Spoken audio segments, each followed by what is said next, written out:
আয়তনের দিক থেকে এশিয়ার সবচেয়ে বড় হাসপাতাল রাজশাহী মেডিকেল কলেজ হাসপাতালে অভিযান চালিয়েছে দুর্নীতি দমন কমিশন দুদক। এই অভিযানে জরুরি বিভাগ ও ওয়ার্ডের রোগী পরিবহন এবং অ্যাম্বুলেন্স সেবার নামে সিন্ডিকেট করে অতিরিক্ত টাকা আদায়ের প্রমাণ পেয়েছে সংস্থাটি।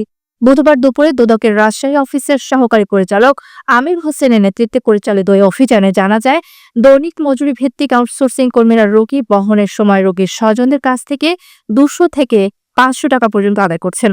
অন্যদিকে বেসরকারি অ্যাম্বুলেন্স চালকরা সিন্ডিকেটের মাধ্যমে 1000 টাকা পর্যন্ত অতিরিক্ত আদায় করছেন রোগী ও মৃতদের স্বজনদের নিকট থেকে। আমির হোসেন বলেন, এটি সম্পূর্ণ অনৈতিক ও জনসাধারণ ভোগান্তির কারণ। আমরা বিষয়টি নিয়ে কমিশনের বিস্তারিত লিখিত প্রতিবেদন পাঠাবো এবং প্রয়োজনীয় ব্যবস্থা নিতে সুপারিশ করব। হাসপাতাল কর্তৃপক্ষ এ বিষয়ে জানিয়েছে আউটসোর্সিং কর্মীদের মাসিক পারিশ্রমিক মাত্র 4000 টাকা হওয়ায় অনেক সময় তারা স্বজনদের দেওয়া অর্থ গ্রহণ করেন। তবে তারা স্বীকার করেছেন এটি অনুচিত এবং এ ধরনের অনিয়ম বন্ধে ব্যবস্থা নেওয়া হবে।